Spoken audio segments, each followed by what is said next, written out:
শ্ৰদ্ধাৰ ৰূপহীহাট সমষ্টিৰ AIUDF দলৰ কৰ্মী সমৰ্থক আৰু শুভাকাংক্ষীসকল, আজি নিৰ্বাচনী প্ৰচাৰৰ অন্তিম দিন আৰু বহু আমাৰ কৰ্মীয়ে কৈছিল আজি আমি এটা বিশাল ৰেলী উলিয়াই প্ৰদৰ্শন কৰিব লাগে, কিন্তু আমি কালি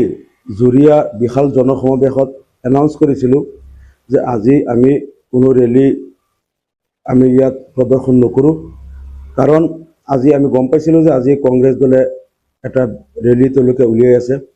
আৰু এই ৰেলীত আমি জানিছিলোঁ যে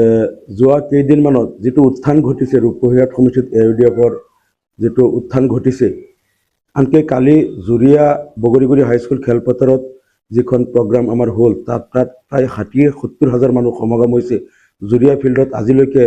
ইমান ডাঙৰ জনসমাৱেশ কেতিয়াও হোৱা নাই আৰু আমি যিমান গাঁও পঞ্চায়তত যোৱা 2-3 দিনত মই মিটিং কৰিলোঁ,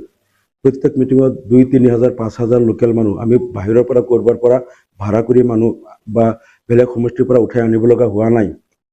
এই আমাৰ AIUDF দলৰ বৰ্ধিত জনপ্ৰিয়তা দেখি আমি দেখিছোঁ কংগ্ৰেছী কৰ্মীসকলে কিছু তেওঁলোকে অপ্ৰীতিকৰ পৰিৱেশ সৃষ্টি কৰাৰ এটা উপচেষ্টা চলাই আছে আৰু আমি জানিছিলোঁ যে আজিও যদি আমাৰ ৰেলী যদি ৰাজপথত থাকে তেনেহ'লে ক'ৰবাত হয়তো ৰেলী ক্ৰছ কৰিব আৰু যিহেতু এতিয়া কংগ্ৰেছৰ ভেটি উচন হৈ যোৱাৰ উপক্ৰম হৈছে, তেওঁলোকে ক'ৰবাত উৎপাত কৰিব, যাৰ কাৰণে আজি আমি ৰেলীৰ আমি প্ৰদৰ্শন নকৰিলোঁ বা আমি তেনে কাৰ্যসূচী গ্ৰহণ নকৰিলোঁ। আৰু এতিয়াও আমি যি দেখা পাইছোঁ যে ৰেলী আমি কেইবা ঠাইতো দেখিছোঁ কংগ্ৰেছৰ গাড়ীবিলাকত সৰু সৰু কিছুমান ল'ৰা চেমনীয়া ল'ৰা লৈ পেলাই তেওঁলোকে ৰেলী কৰি গৈ আছে আৰু তেওঁলোকে যিটো অশ্ৰাব্য কথা কৈ আছে বিভিন্ন ধৰণে, য'ত AIUDFৰ পোষ্টাৰ বেনাৰ যাৰ ঘৰত আছে যেনেকৈ গালি গালাজ পাৰি আছে আৰু যিটো অশ্লীল ব্যৱহাৰ তেওঁলোকে কৰি আছে, আনকি বহু মহিলাসকলকো যিসকলে AIUDFৰ সমৰ্থক বা AIUDFৰ হৈ যিসকলে কিবা ইংগিত দিয়ে তেওঁলোকক যিটো অশ্লীল গালি গালাজ কৰি আছে, মানে আমি যিটো বুজি পাইছোঁ আজি কংগ্ৰেছ দলে এই ৰেলীৰ জৰিয়তে মানে ৰূপহীহাট সমষ্টিত কিবা এটা অপ্ৰীতিকৰ অশান্তিকৰ পৰিৱেশ সৃষ্টি কৰাৰ অপচেষ্টাত তেওঁলোকে লাগিছে, যাতে কাৰণ যিহেতু তেওঁলোক গম পাইছে তেওঁলোকৰ জনপ্ৰিয়তা বহুত কমি গৈছে আৰু তেওঁলোকৰ মানে ভেটি লাহে লাহে উচন হৈ গৈ আছে। আমি দেখিছোঁ এই ৰেলীত তেওঁলোকে চামগুৰি সমষ্টিৰ অন্যান্য সমষ্টিৰ পৰা বহুত মানুহ আনি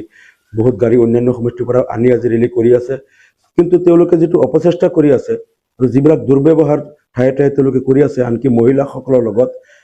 মানে তেওঁলোকে এটা কাজিয়া বা অশান্তিকৰ পৰিৱেশ সৃষ্টি কৰিব বিচাৰিছে। গতিকে আমি আমাৰ AIUDF দলৰ যিসকল কৰ্মী সমৰ্থক বা আমাৰ শুভাকাংক্ষীসকল আছে, আপোনালোকক মই এটা অনুৰোধ জনাইছোঁ যে আপোনালোকে ক'তো একো ৰিয়েকশ্যন নকৰিব, শান্তিপূৰ্ণভাৱে তেওঁলোকৰ ৰেলীটো আগুৱাই যাব দিয়ক।